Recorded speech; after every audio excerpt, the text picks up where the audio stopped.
Mid-season review. It's time for the mid-season review. Should have done this a couple of days ago, but I'm doing it on Thursday. And I'll be honest with you, it's because this was the first one of these that I just didn't want to do. I had no interest in doing this a couple of days ago. Told myself I would do it Wednesday. Didn't. So here we are. And now I'm not going to have to suffer through watching Chicago against Carolina. So it works out for me. Hopefully, it works out for you too. Hopefully, you don't care. If you do care, oh well. I don't. So yeah, this is gonna be it's gonna be fun here. Mid-season review, some mid-season awards. I am gonna do this one alone, just because again, doing the mid-season awards, that's gonna take some time. I don't feel like making this 2.5 to 3 hours long, so doing this alone. Next week, someone will be on. I also found out something interesting with these Avatar guys, these animal characters. This is a raccoon, by the way, if you couldn't figure out. Raccoon tonight. Look at that. It has access to my eyebrows. Look at that. Ooh, I like that. I like that a lot. All right, here we go. I'm not doing a week 9 headline. Not doing it. We're just going to go with mid-season awards right into that because that's what matters. Let's start at the top. MVP. This is the big one. Most valuable.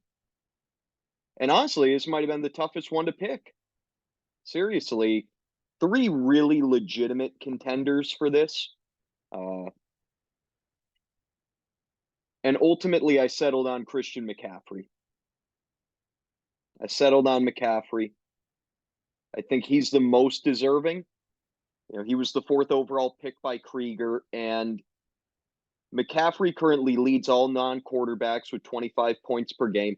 That's not counting Devon Achane. So quite a few times I'm going to reference points per game. I am not including Devon Achane, who essentially played 3 games.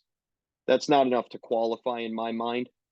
So McCaffrey leads all non-quarterbacks in points per game.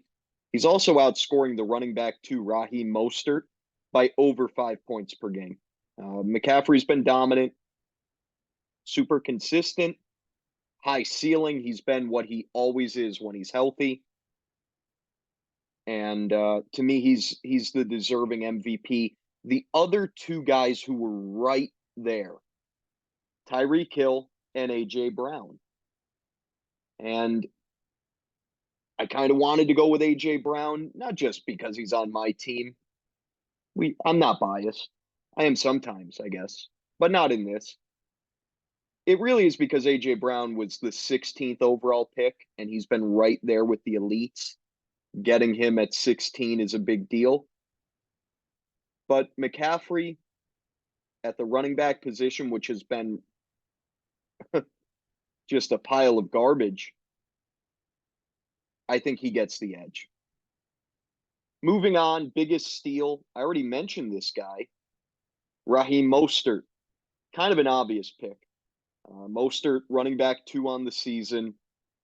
He was a 9th round pick, 105th overall by me. And he's 12th among non-quarterbacks in points per game. He's the highest among all players not drafted in the top 5 rounds. And again, he went in the 9th round. And he's also a 2-time weekly MVP this season, the only player who has accomplished that, the only player who has had just 2 monstrous games in wins for their team in our league. He's been fantastic. It's been a little bit more iffy lately, but still pretty damn good because he's finding the end zone. And yeah, we'll see what happens when Achane returns.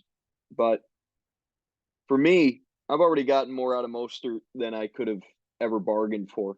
And he's been a hell of a 9th round pick. Kyren Williams, got to mention him. He was in the discussion for this before his unfortunate injury. If Kyren Williams had not gone down, he probably gets this award because I think he was a 13th or 14th round pick.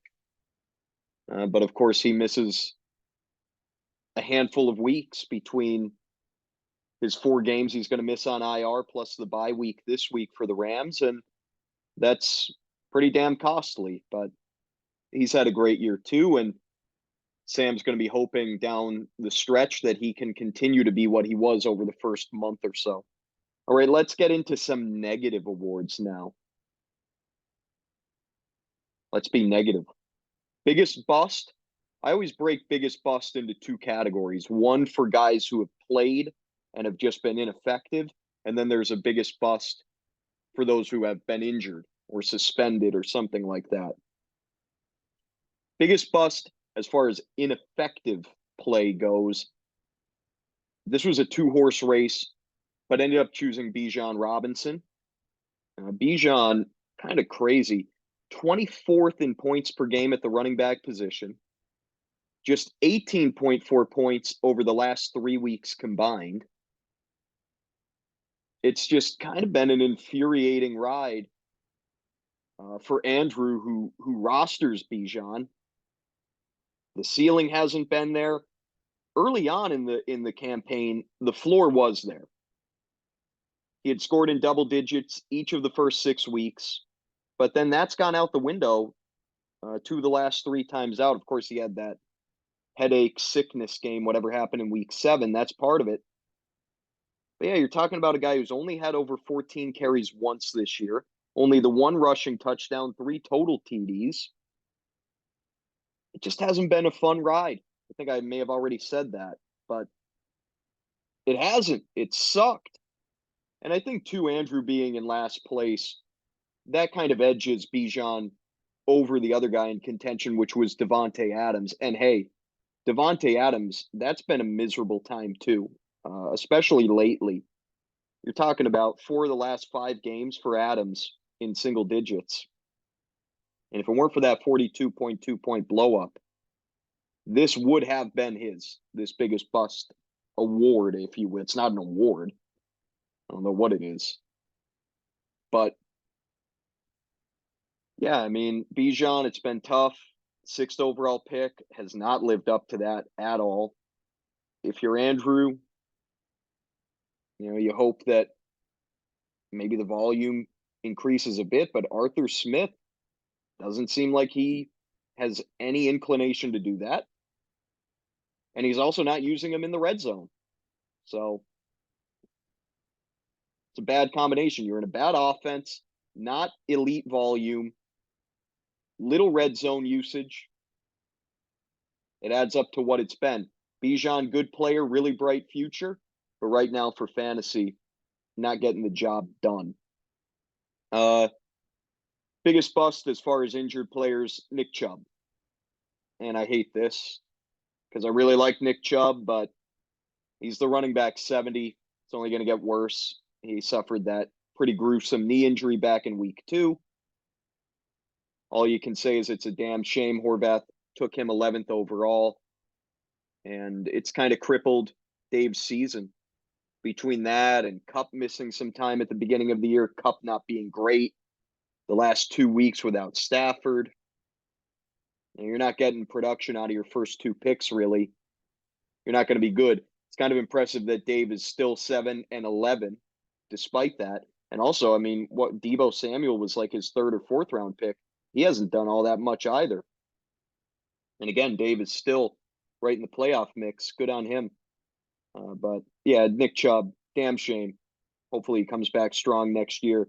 Fortunately, it wasn't as bad as originally feared. He didn't tear multiple ligaments like it was believed. So there's some hope that next year we could see Nick Chubb back on the saddle again. Okay, moving on. Best ad and worst drop. There are times, like last year, best ad and worst drop were 2 different players because best ad could be somebody who was never dropped. Could be an early waiver wire pick who never gets dropped. But this year, best ad and worst drop, at least at the midway point, it's the same guy. It's Adam Thielen. Adam Thielen, who was added by Nordiff on September 20th, exactly a week after Sam dropped him on September 13th. And Adam Thielen,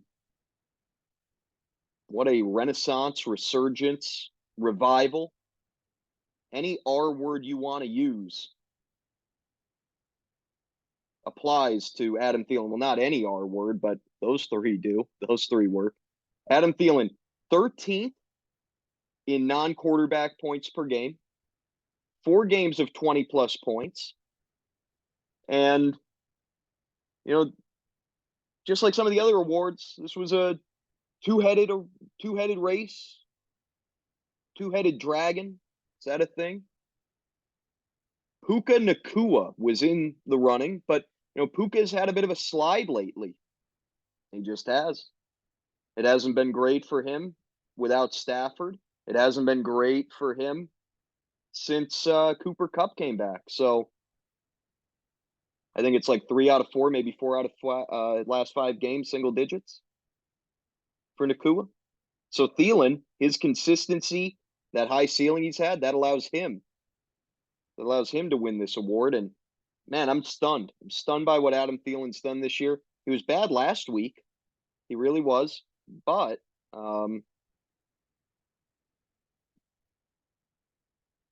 he's been great for almost the entirety of the season. So it happens. It is what it is. Okay. We'll see if Thielen can keep it going into the back half of the year. Breakout player, it's another guy on Nordiff's team. Travis Etienne,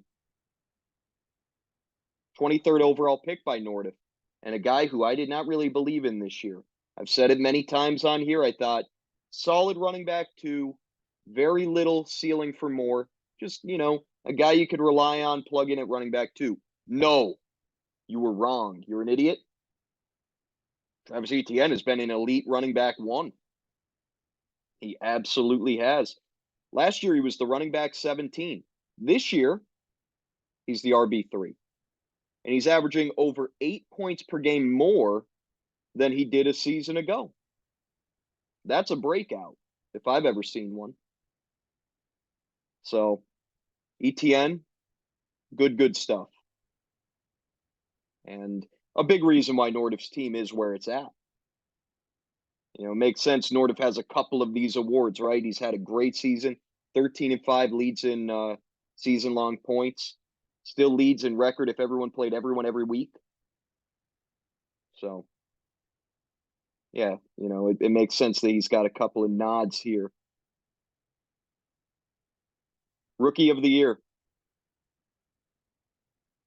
While he lost out on the Best Ad award, Puka Nacua is the Rookie of the Year right now. He's top 15 in points per game among non-quarterbacks. Yeah, it was an incredible start to the season. We know this. And I'll get the exact numbers up. I'm slacking here. I'm a mess. Don't kill me. Let's see. Here we go. Dead air. Yeah, those 2 30-point games in weeks 2 and 4 came out of the gate. 4 of his first 5 games, 20-plus. But since then, yeah, it's 3 out of 4 single digits. We'll see what happens. See what happens when Stafford gets back. We'll see if he could coexist with Kupp. That's a big storyline down the stretch. Because, frankly, Mecca needs Nacua. He really does. But, yeah, it was wild what he did in the beginning of the season. And also, the fact he's been this good, wide receiver 5 on the year, only 2 touchdowns. He's done it because all those receptions, all those targets, 35 targets through his first 2 games. I don't know that we'll ever see that again. Seriously, I don't. It's unfathomable. But, yeah, Puka, he is the current Rookie of the Year. But let's monitor C.J. Stroud. He's got a real shot after, what he did last week. He's like the real-life Rookie of the Year right now, right? We'll see if maybe over the back half of the year if he could become the fantasy Rookie of the Year too. Bounce back player. Bounce back. You bounced back. You were shit last year. as far as, a guy on the field. Just like biggest bust, ineffective and injured, I separate this into two different things. Bounce back player is a guy who was on the field last year and sucked, and now he's killing it. And we also have comeback player who's a guy who, had some injuries and is healthy and doing well now. But yeah, bounce back player Alvin Kamara. Um, Kamara, hey, last year he looked washed. He was the running back 16. He scored in single digits 7 times last year as a first round pick. This year, the year of our Lord 2023, Kamara has not scored in single digits once. And he's currently the running back 2 in points per game. Again, not counting Achan, who's only played 3 games. Well, he's appeared in 4, but he's only been a meaningful player in 3. So yes, Kamara behind only McCaffrey in qualified running backs points per game. I barely got that out, but you get the point. Kamara, he's been good. And he's a bounce back player. 46th overall pick by Larar. It's been a great one. Fantastic pick. Finally, comeback player. This, kind of hate this. There wasn't really anybody. There wasn't really anybody. Like all the guys who were injured last year haven't been that great this year. I don't know. There just wasn't an easy pick. I went with the guy who's probably going to be the real life comeback player of the year, Tua Tagovailoa. Tua. And yeah, he's been damn good this year. He was the quarterback 14 last year. He missed some time. He had all those head injuries. Hell, people were saying he should retire. He should walk away. But he stuck around. Those concussions haven't been an issue this season. He's currently the quarterback 4, and frankly, probably the best value at the QB position in the draft. Colin getting him 108th overall. 3 picks after I got Mostert. So those were 2 just home run picks in that same territory of the draft. But yeah, I mean, Tua, he's deserving here. I wish there was a better option, but I got no problem giving it to him. I'm happy for the guy. Seems like a decent person. And that Dolphins offense has been really, really good when they play bad teams. Sorry, Dolphins. Sorry, I took that shot at you. Okay, let's get into the matchups now. Let's get into the matchups. All right. We'll start with Krieger defeating Sam 173.68 to 123.3. Krieger, what a week. What an absolute monstrous week. He outscored the entire league by over 25 points. Highest scorer. And he did it without McCaffrey. He did it without the MVP. And Krieger's team, man, I didn't like it coming out of the draft. I still don't love it, but he continues to show that he's got a good crew. And if you could put up 173 without your best player, you've got a shot at winning a league. And Krieger definitely has entered that territory. And he's proving me wrong right now. And hell, Krieger, when he came on the post-draft recap, he didn't like his team either, but I'm sure he's liking it a little bit more right now. Matchup MVP, you could give it to basically any of 4 or 5 guys here. Let's go with Chargers defense and special teams, 26.68 points. That's a huge showing. Nice punt return, Zach Wilson ineptitude. And it turned into a hell of a fantasy day for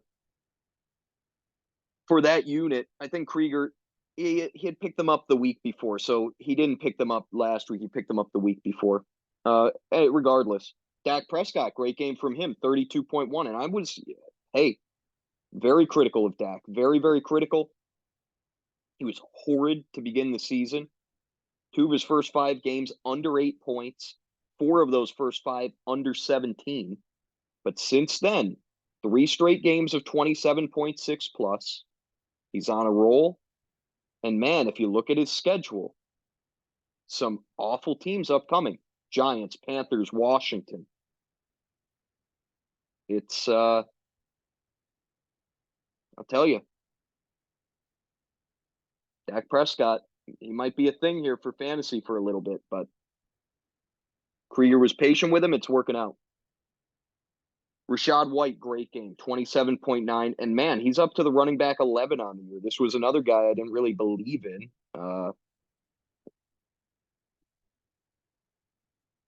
I still don't fully because he's not an efficient runner. But the nice thing for him is he's heavily involved in the passing game.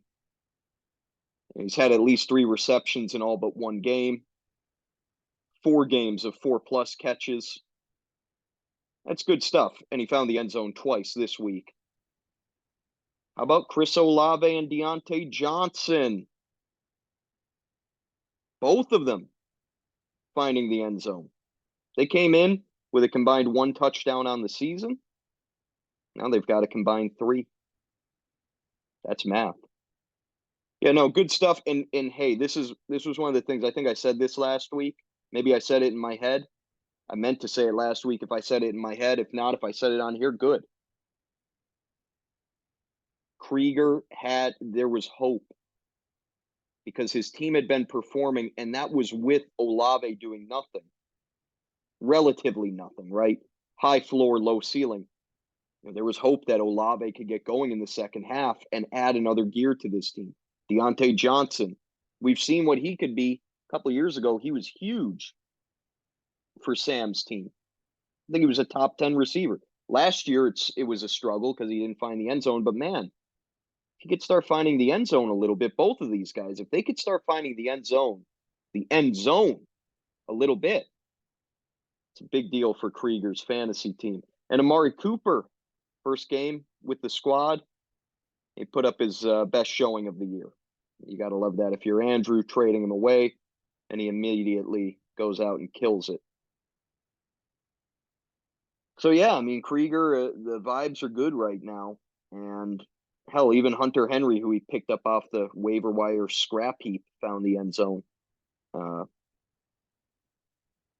Isaiah Pacheco, down game. Oh well, what can you do? Can't all go great, right? And the other thing too, off the bench, Jahan Dotson, he's come to life the last 2 weeks. Over 40 points combined the last 2 weeks. Finally, Washington is using their very talented former first-round pick pass catcher, Jahan Dotson. Finally, thank you. So yeah, Krieger, it's going well right now. We'll see what happens. Still don't fully trust it, but for now, you got to be thrilled. Losing side, Sam. Yeah, it's funny. Sam, again, every year, the last 3 years, he just gets killed in points against. And I don't even know if season-long points against. I haven't been looking at that because I don't really care. Sam is, okay, he is highest in season-long points against, and that's what you would figure. But the big thing that's crazy is Sam has 6 times been a top 6 weekly scorer. And yet he's 3-6 in the primary matchup because he's just faced teams that go off. So Sam, without the second matchup, he'd be in big trouble right now. He'd be 3-6. But instead, he's 9-9.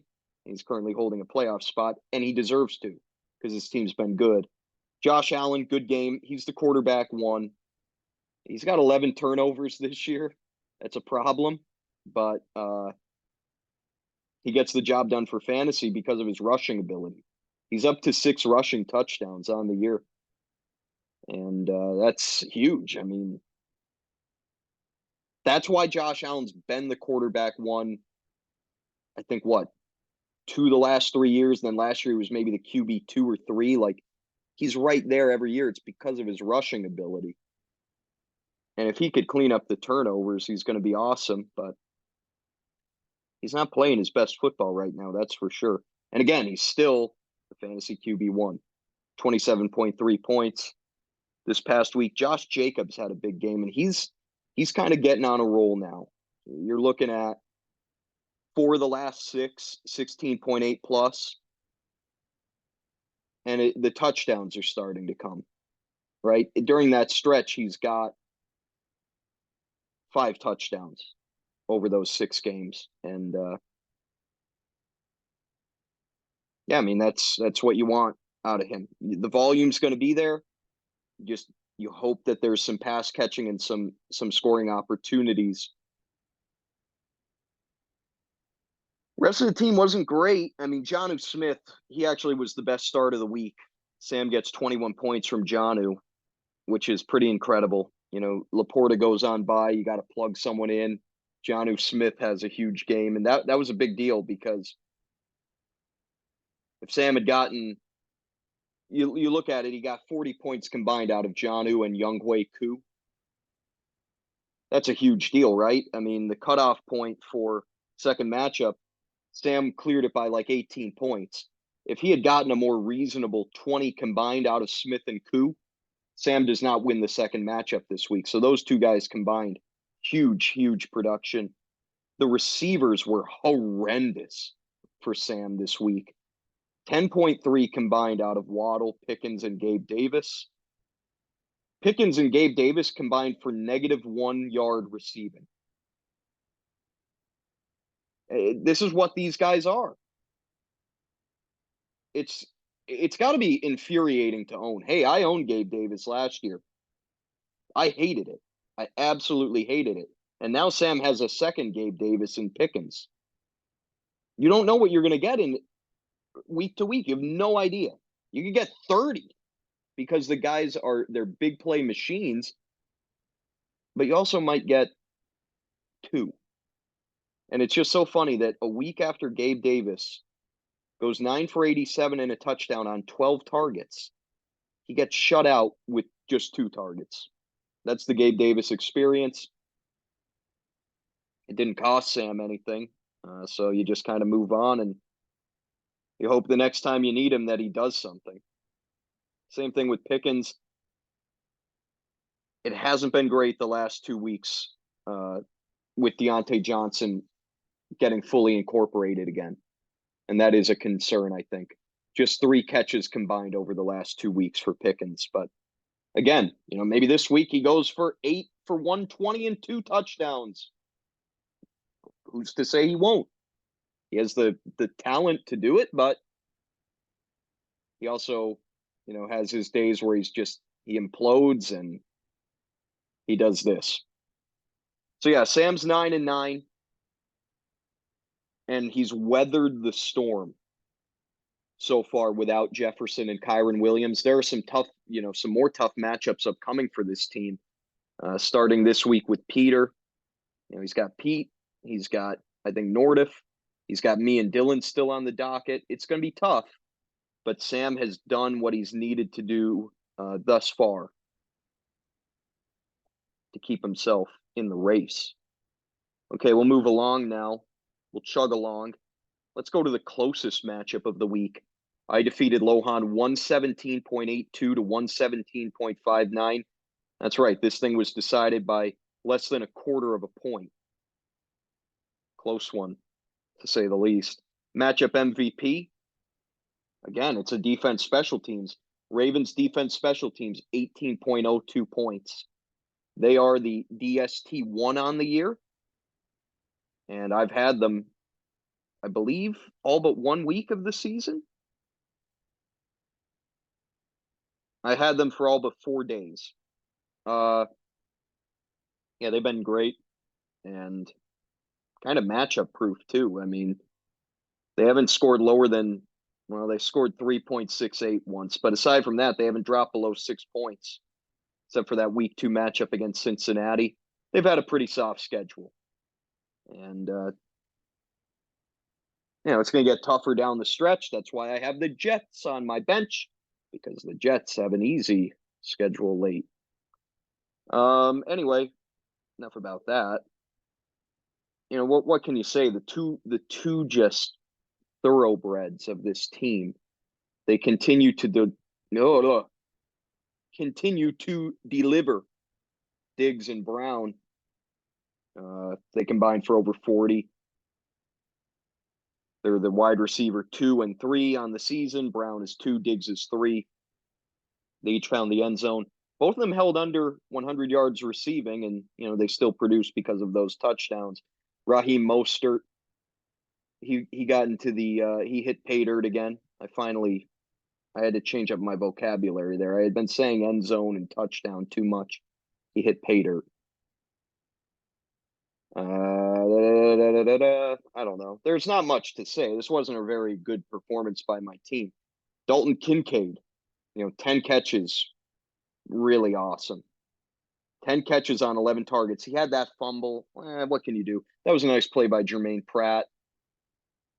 He could be like he could be a big deal down the stretch. Now, we'll have to see what happens if and when Dawson Knox returns, but man, if Kincaid is kind of this level of guy, that is a huge deal for my team that had a black hole at tight end for the majority of the season. Right now, Kincaid is operating as Allen's safety valve. And really the number 2 target behind Diggs in this offense. So he was great. And then, the rest of the team sucked. Justin Herbert, miserable performance against the Jets. And I was really worried about it going in. I did not expect him to perform well in this matchup. And, did I think he was going to only score 8.5? Not really. But I remembered thinking going into Monday night, I wanted to be down by about 15, like at the most. And Diggs scored a late touchdown and 2-point conversion that got me within, like 8.3. And Herbert got to 8.5 to win the matchup.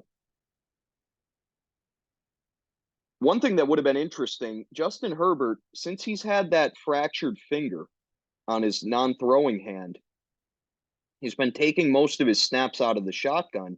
And there was a game where he had 2 or 3 kneel downs late, and he took those kneel down snaps out of the gun, which of course is uncommon. And he lost seriously like a combined 10 yards on those 2 or 3 kneel downs. So I was thinking to myself, like, as this is playing out, I'm up by like 0.2. And I'm thinking to myself, like, okay, this is not good. I'm up by 0.2. This game is over. Like, if Herbert has to come out for maybe even 1 kneel down, I was thinking, I am fucked. Because if he takes that snap out of the gun and loses 4 or 5 yards, I will lose. And it's incredible what a fortunate thing happened. The Jets, at the very end of the game, they turned the ball over on downs at the 1 yard line, which forced the Chargers to not be able to play that game with their kneel downs. They had Herbert was in, he took the snap under center, and he went right down for no loss, no gain. And I was pretty fortunate. Could have easily ended up being a 1-1 week for me. DK Metcalf, he's not been good. It's not his fault. This is really a shame. Geno Smith has been terrible. And I mean, Metcalf had a great play in this game. 1 catch for 50 yards. He showed off that rack ability. And it's kind of a disgrace that they haven't been able to get the ball to him more. 6 receptions on 18 targets the last 2 weeks. Hasn't scored a touchdown since week 4. I mean, it's just it's aggravating, but I think he'll get going. I do, and it kind of gives me hope that there is another gear to my team, because I really haven't. Hell, DK is the wide receiver 46 right now. I've gotten basically nothing out of him, and my team is still 15-3. Taysom Hill on the bench, 20.65. Taysom Hill, 3 straight games, 16.8 plus. He's the tight end 8 on the year. It's like a legitimate thing. Now, I'll never trust him. He's like an impossible guy to trust, but if you got to throw him in a pinch, you could do way worse at tight end. So that does it for my team. But we'll take the 2-0 week without Montgomery, and with some guys having some real down performances. Lohan lost. He did go 1-1. He got the second matchup win. Tough one here. And you look at Lohan's season, right?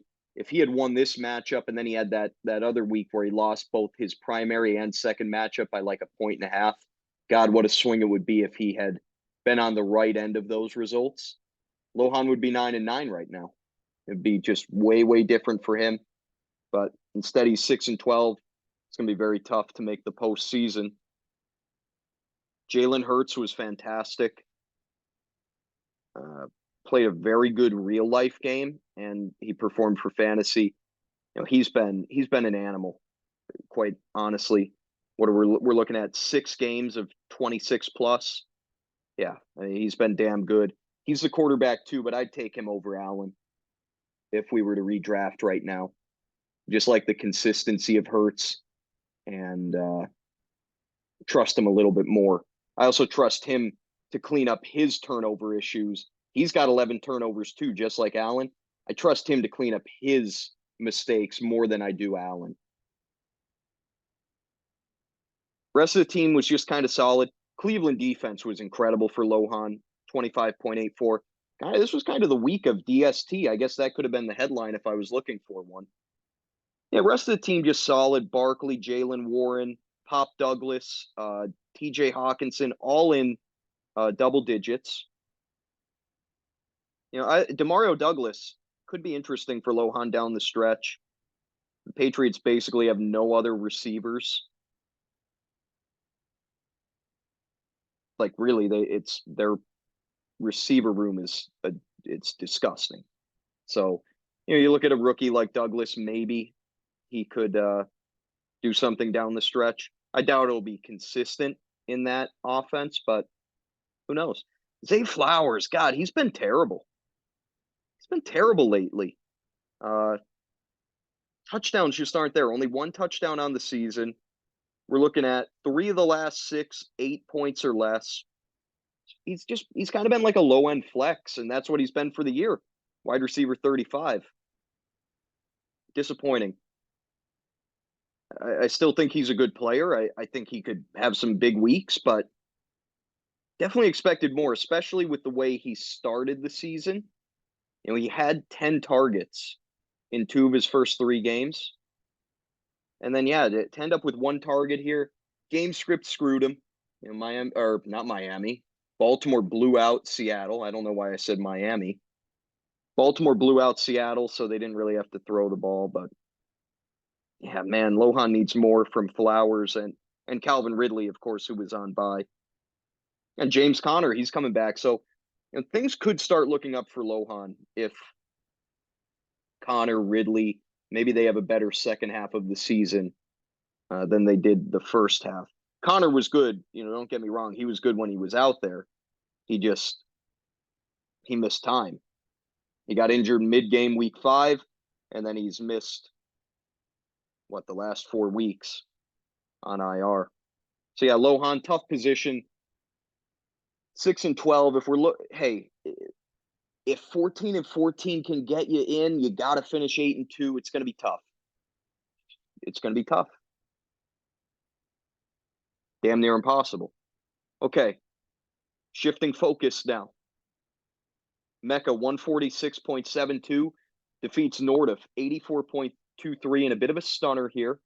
If the scores were reversed, it would have made more sense given how this season has gone. But Mecca, his just fucking roller coaster ride of a campaign continues.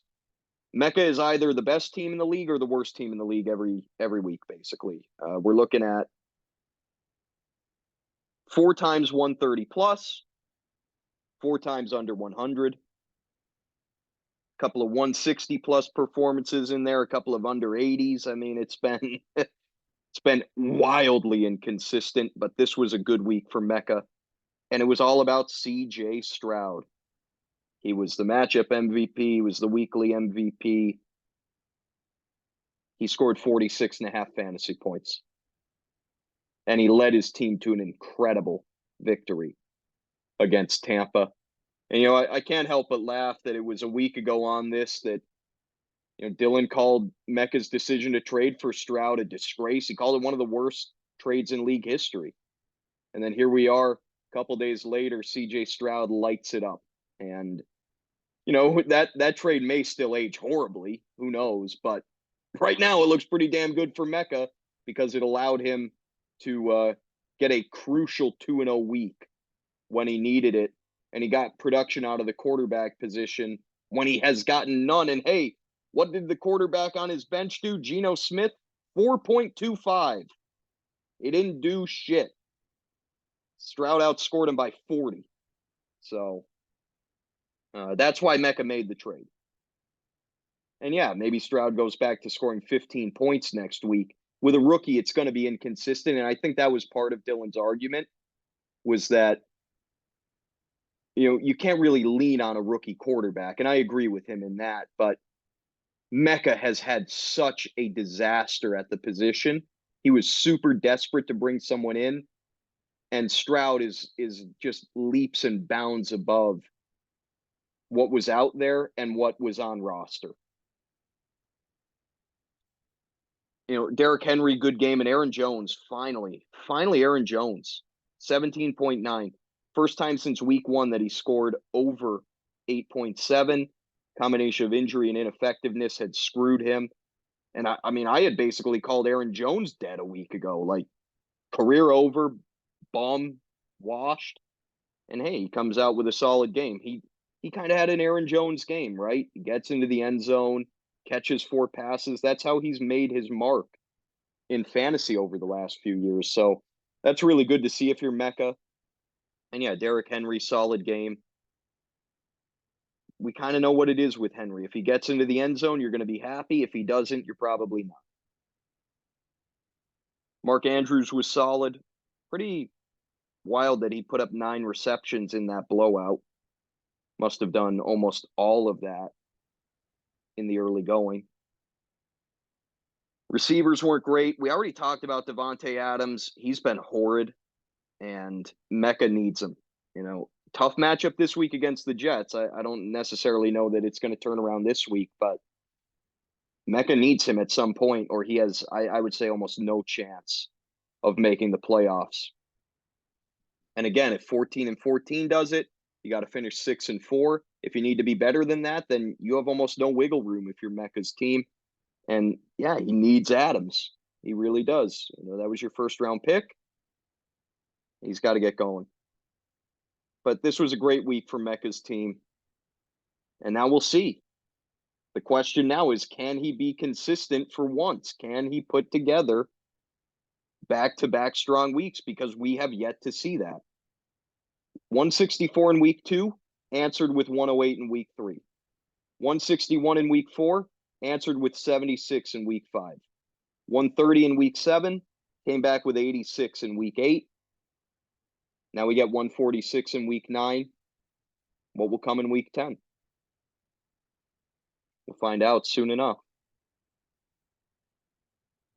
But yeah, Mecca's 8-10 now. He's only a game out of a playoff spot. Nordiff, he lost this one, and he finally had a down week. This was the first bad week of his season, and it's going to happen. Even the best teams are going to have a down week. I don't think it's anything to panic about, especially ETN was unavailable on bye. And Tyreek Hill, 12.5. Lamar Jackson, again, got game scripted, 13.35. The touchdowns went the way of their running backs, Gus Edwards, Keaton Mitchell.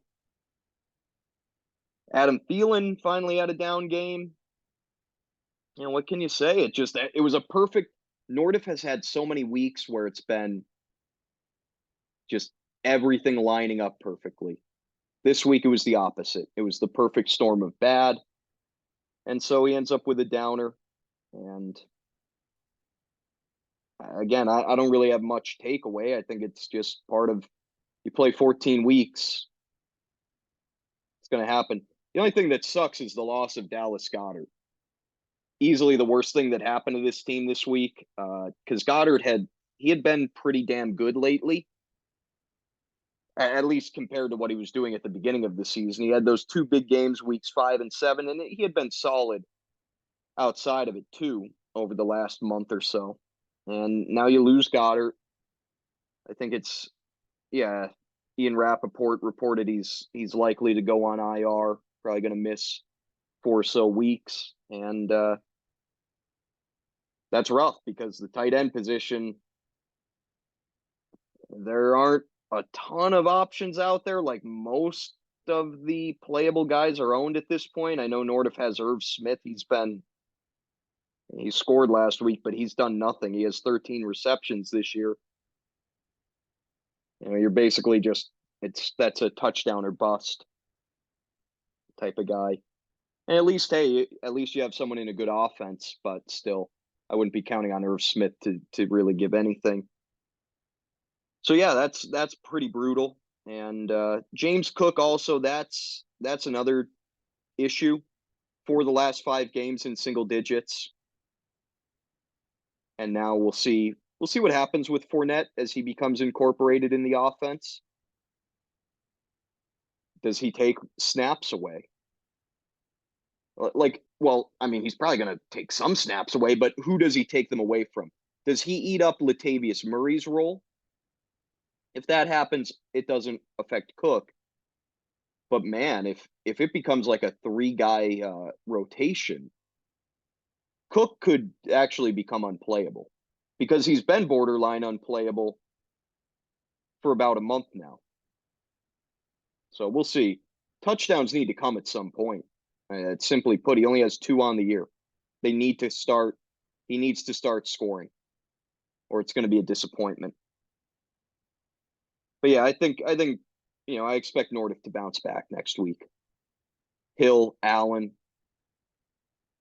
they weren't bad by any means this week, but they have the ability to do so much more. And then you'll get ETN back in the lineup. Lamar Jackson should have a better game. So yeah, I think if you're him, you just toss that one into the trash. Okay. Hey, how about Colin? 4-0 the last 2 weeks. 139.09. He defeats Dylan 105.17. Good for Colin. Honestly, good for him. It was a putrid start to the season, but he's 6-12 now, and he's gotten himself. I'm not going to say he's back in the race because he really isn't. Again, like Lohan, he's got to be almost perfect rest of the way, but like he's gotten himself back to respectability. And look, this is a respectable roster. Like this deserved to happen. So CeeDee Lamb's been unbelievable the last couple of weeks. He's the matchup MVP here with 28.1. Another great defense special teams performance. The Raiders scoring 18.54. That was the best ad of the week. And then Colin went with that two tight end set, if you will. Cole Kmet and Jake Ferguson, both of them in the lineup, and both of them scored over 22 fantasy points. That's pretty awesome. I love to see that. And Colin, he didn't really have many options, right? Bunch of guys on bye, some injuries, and it worked out. Ferguson's been damn good. He's the tight end 12 on the year. It's been up and down for sure, but 3 games, 14.7 plus as a guy you picked up off waivers. And Cole Kmet, another guy. It's been very inconsistent, but when he's been at his best, he's been incredible. And he's delivered 4 huge games as well. But yeah, Colin, good for him. Garrett Wilson was solid, 13 fantasy points. He had a bad fumble, but quality performance. Jerome Ford, pass catching has really kind of kept him as a good running back too. 5 catches, 12.7. Colin had to start Keontae Ingram. Him and I now both share the distinct honor of getting to start this bum. And Ingram in his 2 starts in this league, for me in week 7 and Colin in week 9, scored a combined 0.8 points. You got to love it. Never again. Never should he be started again by anybody in this league. Tua had a down game, and it didn't matter because, all those other guys were so strong. And Again, just a solid week, 139.09. Feel good about it. Dylan lost. Dylan now, it's a legitimate slide at this point. He started 4-0. He's 4-10 since. I still believe in this roster. I think he does too. But 8-10 on the year. He's on the outside looking in of the playoff picture. He's got Pat Mahomes on bye this week. Things could fall apart, but I still, if you put, I don't know why I use this every week. It's so strange that I say this every week, but I'm going to say it again. If you put a gun to my head and said, is Dylan's team going to make the playoffs? I would say yes. I would risk my life. I don't know why someone, would put a gun to my head and ask me that. That'd be a weird thing. Weird reason to do that, but who knows why people do what they do. Anyway, let's break down Dylan's team. Mahomes, it just wasn't great. 17.65. Mahomes just hasn't been elite for fantasy this year. I know he's the quarterback 3, but it's 21.8 points per game. When you take him 20th overall, you need it to be better than that. He needs to be on par with Allen and Hurts. Allen and Hurts are averaging about 25 per game. Mahomes needs to get up there. Can he? Absolutely. It's Patrick Mahomes. But he hasn't needed to. He hasn't needed to put up crazy stats and points this year because their defense is good. Pacheco is good. And so, the other thing too, Mahomes, 10 turnovers on the year. That's very unlike him. That's been costly. And he had one in this game. He's got 4 turnovers over the last 2 weeks, 6 over the last 4 weeks. But regardless, this is now the 3rd time he's scored under 20 points. And he goes on bye, and we'll see what happens out of the bye. If you're Dylan, you're hoping he turns it on. And he's definitely capable of that. But I really, to me, that's a huge reason Dylan's team is 8-10. The Eckler injury, that was an issue. But Mahomes just not being his elite self for fantasy has been a real big problem. And then some inconsistency from other guys as well. Kenneth Walker, 2.7. He's largely been good, but you look at it the last 2 weeks, scoring in single digits. And he's a little bit banged up. He got game scripted here. He's under 10 carries the last 2 weeks. This week, you got a great matchup against Washington. You hope that he could run all over them. Devontae Smith, he's another guy who's been super inconsistent, but he found the end zone this week. 14.1. No complaints there, but you need him to be more consistent down the stretch. I think, obviously Goddard going down should benefit Smith. He's, that vacates 5 to 10 targets. And most, if not all, should go to Smith and Brown. DJ Moore down game. 3 straight weeks, single digits. Since that 49-point blow up, 4 out of the last 5, 10.1 or less. That's just kind of the way it goes when you're in a shit offense. Even when you're very talented like Moore, you're going to have some bad games. Going to have some good, some bad. It is what it is. It's just the way it goes. He's another guy I had last year. I got to know this well with DJ. Again, I don't blame him, but it sucks. It's frustrating because you know how good he is. He showed that in that 2-week stretch where he scored 75 combined points. And then over, the next 5, he's combined to score about 40. It's infuriating. But Cade Otton, what a pickup by Dylan. I mean, this was a hell of a move. Sunday morning at 2:01 a.m. I love it. That's some sicko move like I would make. Dylan goes with Cade Otton, who goes 6 for 70 and 2 touchdowns. He had not scored over 10.3 fantasy points all year. He dropped 23 in this one. It was a great ad, and it would have been the best ad of the week if Dylan could have come away with at least one win in week 9.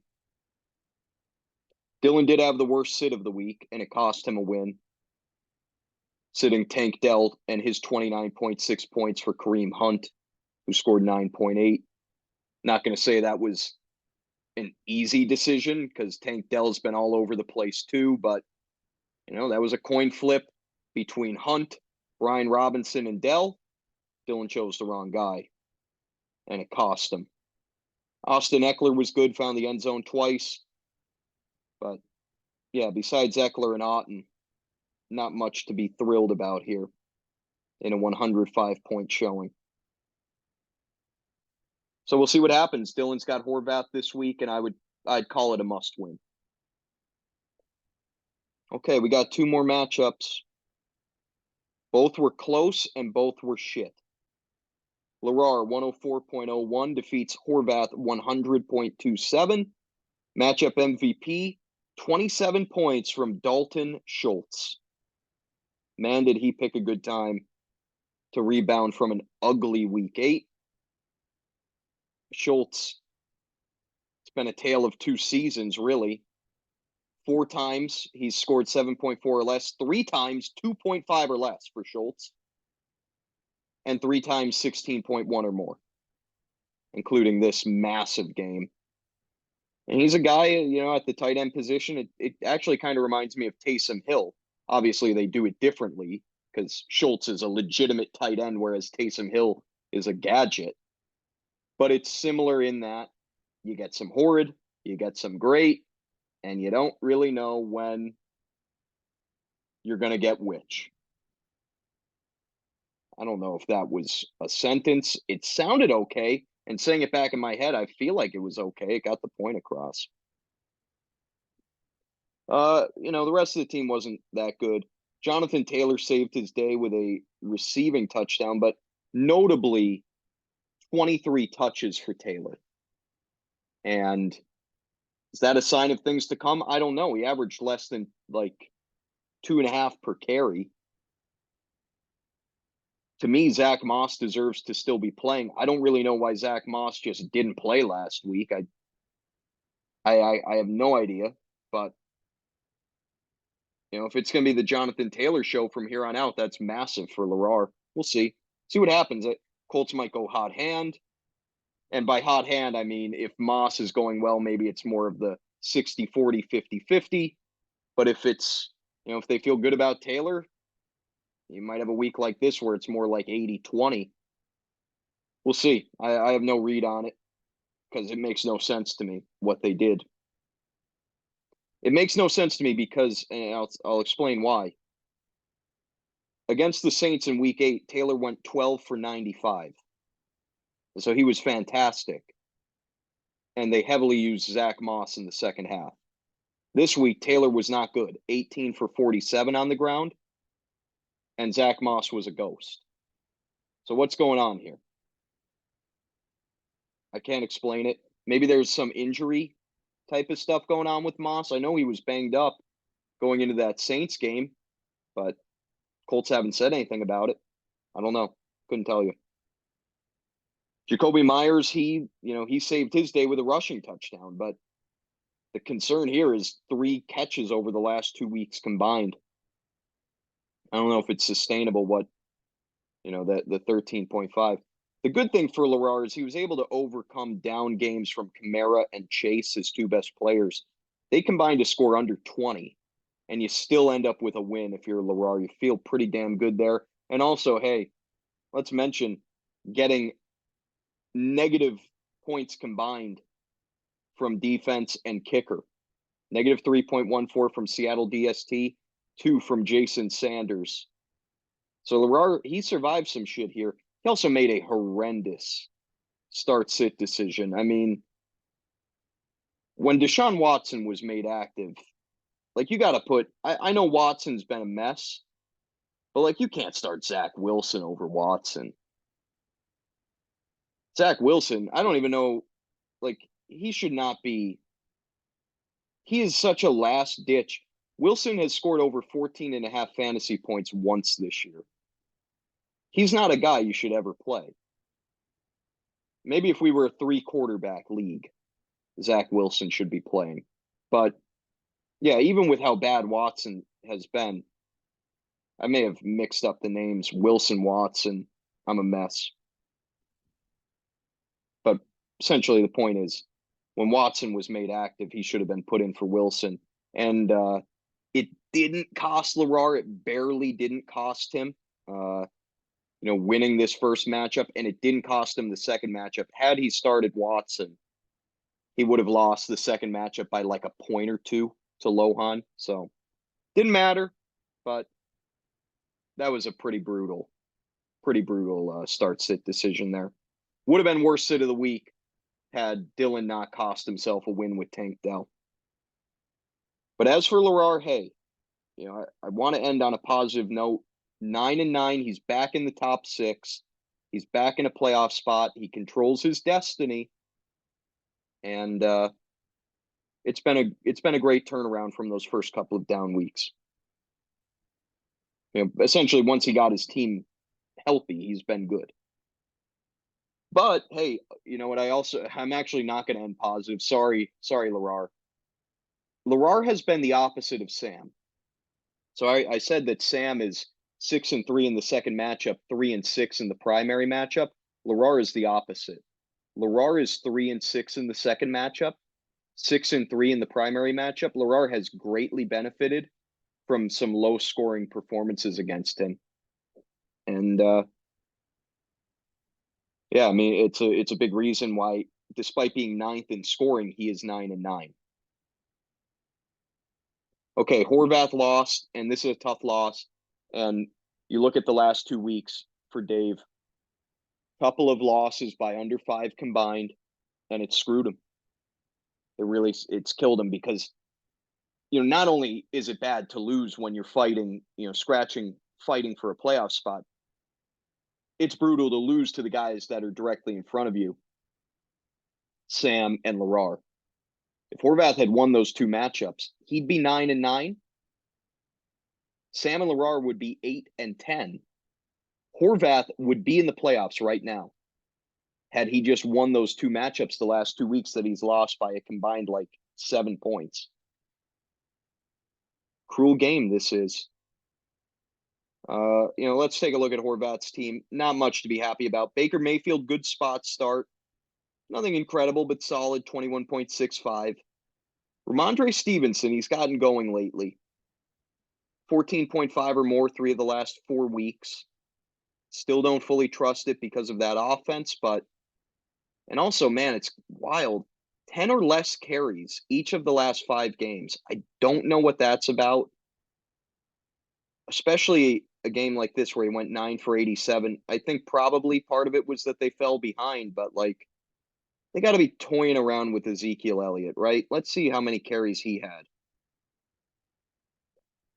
Yeah, he had 6. 6 for 17.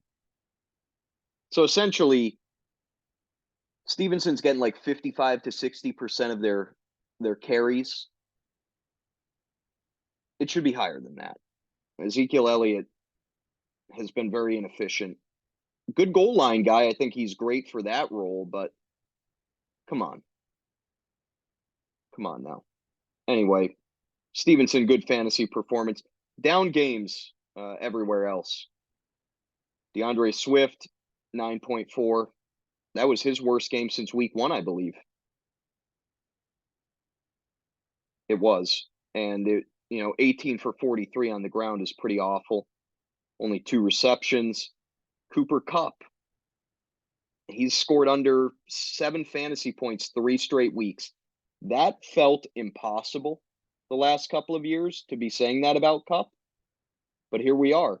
Without Stafford, he's just another guy for fantasy. I don't want to disrespect Cooper Kupp. Good receiver. Good player.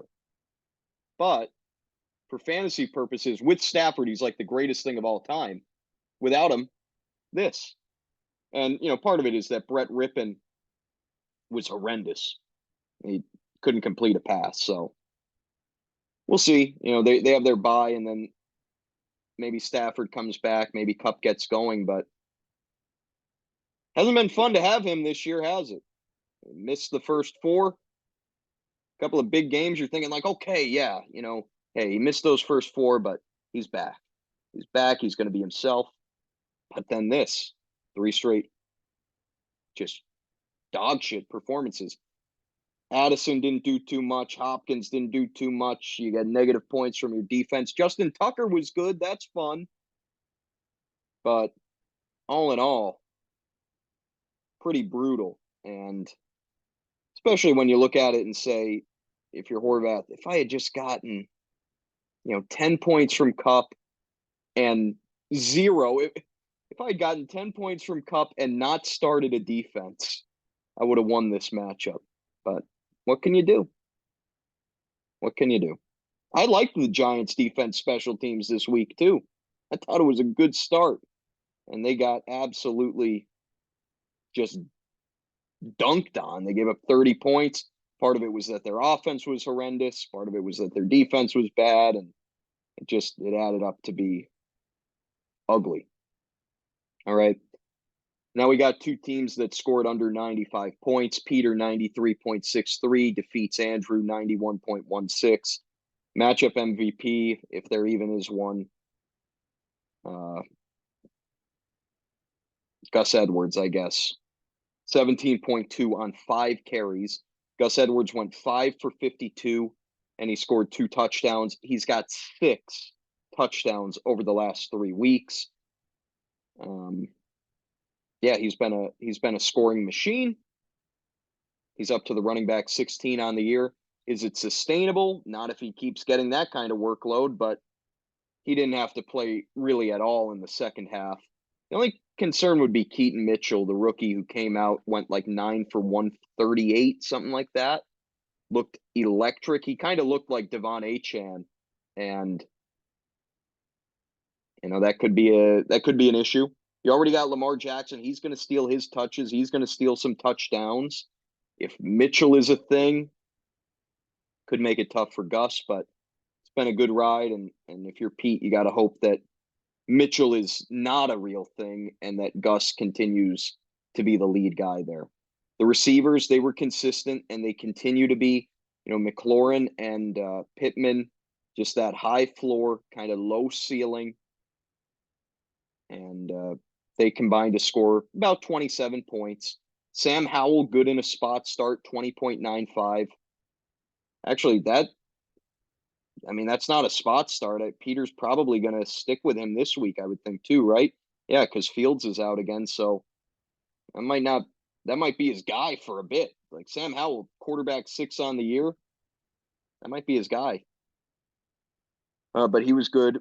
And then, the rest of it wasn't great. Travis Kelce, to overcome, the only reason he overcame it was because his opponent was horrendous. But you get a win out of a week where Travis Kelce scored 4.4. You feel really good. Defense and kicker combined to be awful. Tony Pollard was awful again. Tony Pollard, 4 of his last 5 games in single digits. Hasn't scored since week 1. Don't know what's going on. I don't get it. Yeah, I don't. It's a good offense. They've been performing well, but scoring opportunities are not there right now. And Pollard hasn't been that great. Pass catching isn't there. Maybe this is like an incredible buy low opportunity. I know Peter's not going to trade him most likely, but maybe Pollard is amazing down the stretch, but it's been a real issue. He's been a huge disappointment. Breece Hall down game, and I think that's going to happen sometimes with that Jets offense. Breece Hall, super, super talented. To me, he's like the DJ Moore of running backs. Like, awesome player, stuck in a horrible situation. There are going to be some great times. There are going to be some awful times. And as long as you can accept that, it's a decent ride. But I've said ride too many times tonight. I will not say it again. As long as you can accept that, you feel okay. And it's good, too, when it's not a guy you have to super rely on.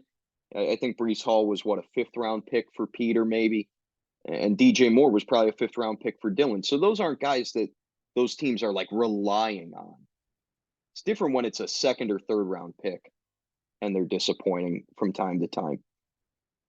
The good news for Pete on the bench, T. Higgins, 19, 8 for 110 on 9 targets. Wow, and here we are. I did not know this. I'm looking at his player page. T. Higgins is expected to miss Sunday's game. Well, if that isn't the T. Higgins 2023 experience, I don't know what is. He finally has a good game, and he's going to be out. So there you go. That's just terrible. God, he's been such a mess. Wide receiver 52. Between injuries and ineffectiveness, 5 games of 5 points or less. 5 weeks of 5 points or less because he missed the 1 week. God. Now he's going to miss another. Well, at least Peter's not going to have a tough start-sit decision like he might have had. So yeah, he gets away with a win. He's 10-8. He's holding a playoff spot, and that's what matters. You'll take a win any way you can get it. Andrew, he goes 0-2. He's in last place now. Yeah, I mean, this was ugly. Joe Burrow was great, 25.8. Joe Burrow's back. And this was the thing I was saying, like, when Andrew was kind of stubbornly starting Burrow when he clearly wasn't healthy. My whole thing was sit him, try to keep your season alive with the hopes that he can get healthy and get back to being Joe Burrow. And I know it's tough. I know it was tough to sit he's your 3rd round pick and you know how good he is. But you look back on it, and I feel like if Andrew had made a couple of different decisions at QB, he could be upwards of 7-11, 8-10 right now. Because Burrow is fully back at this point. He's scored 25 or more 3 of his last 4 games.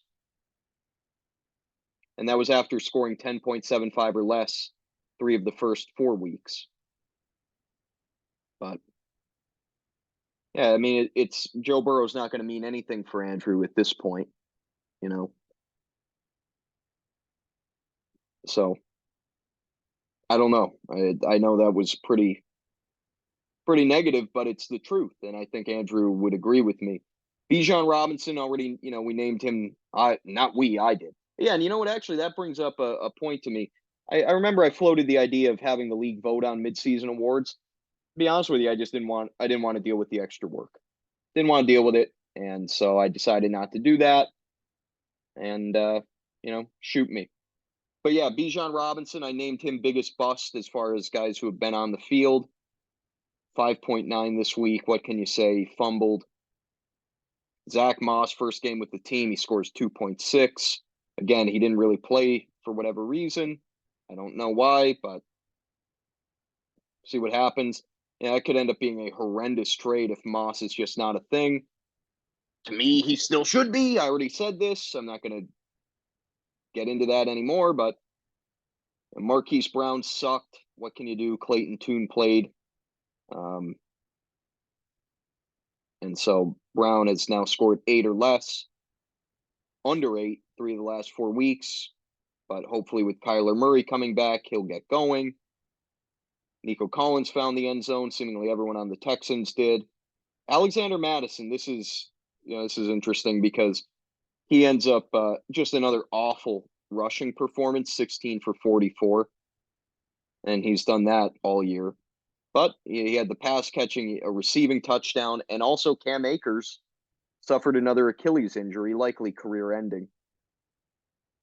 So it's going to be Mattison again. He's going to be kind of the workhorse, you would think. And so he's going to go back to being a volume-based running back too. And that's good for this team. We'll see. Mattison, when he had the opportunity early in the year, it's not like he was amazing, but there should be a high floor, if nothing else. Amon-Ra St. Brown will be back from bye. Would have been nice to have him this week, wouldn't it have? Probably would have won the matchup. So yeah, Andrew, what can you say? He's 4-14. This week, kind of a microcosm of his season. It's been tough. It's been tough sledding. All right, let's do the power rankings. Very little change. Nordiff, despite the awful week, stays at 1. And I think, to me, that indicates just how much better he was than everyone before the last couple of weeks. Now it's very tight between me and him, and then Krieger is right there too. So Nordiff is 1, I'm 2, Krieger 3. Sam stays at 4. Peter and Dylan were tied for 5th last week. Pete goes to 5 now. He had an awful week, but Dylan also had a bad week. And frankly, the difference right now is that as far as the formula goes, Peter's 10-8, Dylan's 8-10. That's the difference. Do I think Dylan has a better team than Peter? I do.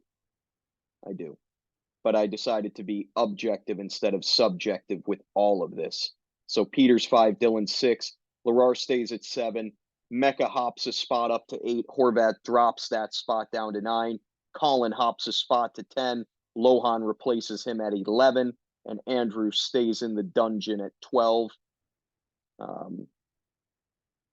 But yeah, the way I'm looking at it right now, I think 3 teams are basically locked into the playoffs, me, Nordiff, and Krieger. And I think that 3 teams are pretty much done. Colin, Lohan, and Andrew. Andrew is absolutely done. No disrespect to you. You're done. Even if you won out, I don't think you'd get in. Colin and Lohan, again, probably got to go 8-2, 9-1. So that's almost certainly not going to happen. Horvath, you're looking at, you got to go 7-3, 8-2. That's probably not going to happen. So Horvath's probably done too, but he's still in contention. And to me, it's 5 teams for 3 spots. Sam, Peter, Dylan, Larar, and Mecca. I think it's those 5 fighting for 3 spots, and I think it's going to be a hell of a battle over the last 5 weeks of the regular season. A bunch of those teams still have head-to-head matchups with each other. Bye weeks are going to factor in heavily. Hell, this week we got the Chiefs, Dolphins, and Eagles on bye. The Bills and Ravens still have not had their bye weeks. So elite teams are either on bye this week or yet to go on bye. That's going to play a big role. And I think it's going to be very, very interesting to watch how this whole thing plays out. Yeah, as far as the matchups this week go, the big one really is Sam against Peter. And aside from that, Dylan Horvath is pretty huge. Horvath's got to go 2-0. Dylan, he at least needs a 1-1 week. 8-12 would be pretty tough to overcome. So Dylan, you want a 1-1 week. 2-0 would be great. And then Larar is facing off against Krieger in a pretty big matchup for him to again try to find just 1-1 and see what happens. Again, I semi-apologize for this coming out on Thursday. I don't fully apologize because, I don't really owe anybody anything. So,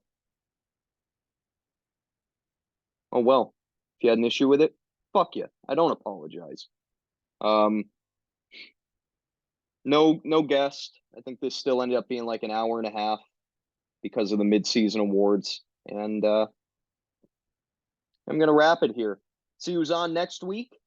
We have 3 people who have not been on. Colin, Horvath, Larar. If any of you want to be on, Colin did reach out to me. I don't know if he could do next week. Colin reached out to me this week. If Colin can do next week, he's going to be on next week. If he can't, and one of those other 2 want to be on, Horvath and Larar, let me know, because you can do it. Would love to have everybody on here at least once this season. Aside from that, too, I know people throughout really a fantastic idea of down the stretch with some of these big matchups, we could have two people on, right? Like, big matchup between two hated rivals. Could have both of them on, have some trash talking going on, get their takes on how they feel going into the matchup. That could be fun. And we'll see. Different things we could do over the next few weeks, but we've reached the middle of the season, 9 weeks down, only 8 more weeks for the fantasy season left to go. And yeah, good luck to your team. I haven't paid attention to this Carolina Chicago game. I plan on not watching a single snap of it. What a disgrace that this is on in prime time. And I hope for all of you that you're not watching it either. But again, good luck to your team, and speak to you in probably 5 days. Probably going to go back to doing it on Tuesday next week. Goodbye.